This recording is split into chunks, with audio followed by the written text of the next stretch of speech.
সাবরুম থানার অন্তর্গত মহকুমা শাসক কার্যালয়ের ঠিক ঢিলছড়ার দূরত্বে সাতচাঁদ আর.ডি. ব্লকের অধীনে বিবেকানন্দ পল্লী গ্রাম পঞ্চায়েতে সনাতন ধর্মের লোকজনেরা হরিনারায়ণপুরেতে মাথা রাস্তার পাশে পাকা কালী মন্দির স্থাপন করেছিলেন। গত বেশ কয়েকদিন আগে সাবরুমের মহকুমা শাসক শিবজ্যোতি দত্ত খবর পেয়ে অফিস থেকে এক প্রতিনিধি দল পাঠানো হয় কালী মন্দির নির্মাণ স্থান কেন্দ্রে। বিকেপল্লী গ্রামের লোকজনেরা মহকুমা শাসককে অফিসের প্রতিনিধিদের কথা পাত্তা না দিয়ে জোরপূর্বক আরসিসি ফিলারের ওপর মন্দিরের ছাদ ঢাল দিয়ে দেন।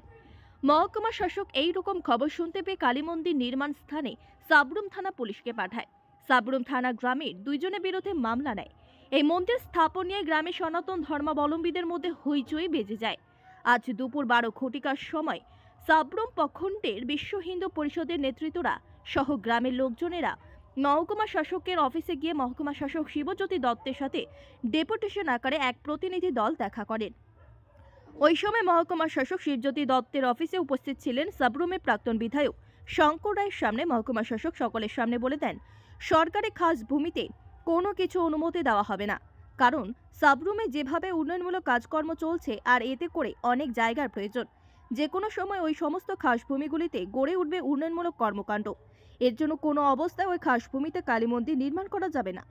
শঙ্করবাবুর সাথে সাথে মহকুমা শাসক এবং প্রতিদিন দলের সামনে থেকে গ্রামের লোকজনদের সামনে উঠে সোজা বের হয়ে যান। গ্রামের লোকজন এবং বিশ্ব হিন্দু পরিষদের নেতৃত্বরা জানান যে কোনো মূল্যে হোক এই মন্দির স্থাপন করবেন। জয় শ্রীরাম। আমি বিশ্ব হিন্দু পরিষদের সাবরুম নগর প্রখণ্ডের প্রেসিডেন্ট। আমি শুনলাম গ্রামবাসী আমাকে ডাকলো যে তাদেরকে যে পাক্কা কনস্ট্রাকশন করতে গিয়ে অনেক বাধা আসছে, থানার থেকে এসছে, তাদেরকে কয়েকজন 2-3 জনের নামে কমপ্লেন পেয়ার করেছে এসডিএম। তো এই শুনে কালকে থানাতে গেছি, আমি ওসির সাথে দেখা করেছি, প্লাস আজকে ওদেরকে নিয়ে আমি এসডিএম অফিসেও গেছি। তো এসডিএম যা বললো যে খাস জায়গার উপরে মন্দির করা ইলিগ্যাল। তো আমি বললাম, স্যার খাস জায়গার উপরে অনেক মন্দিরই আছে, কিন্তু এসডিএম আমাদের কথা শুনেনি, প্লাস আমাদের সময়ও দেয়নি। আমরা দেখছি নেক্সট আমাদের ডিস্ট্রিক্ট লেভেলে জানাবো, প্রয়োজনে আমরা ডিএমের দ্বারস্থ হব। তারপর আমার মন্দির তো হবেই আমাদের। আমরা সনাতন ধর্ম রক্ষার্থে সব জায়গাতে মন্দির করছি, মন্দির রক্ষা করছি। এটি তো বিশ্ব হিন্দু পরিষদের একমাত্র কাজ। নমস্কার।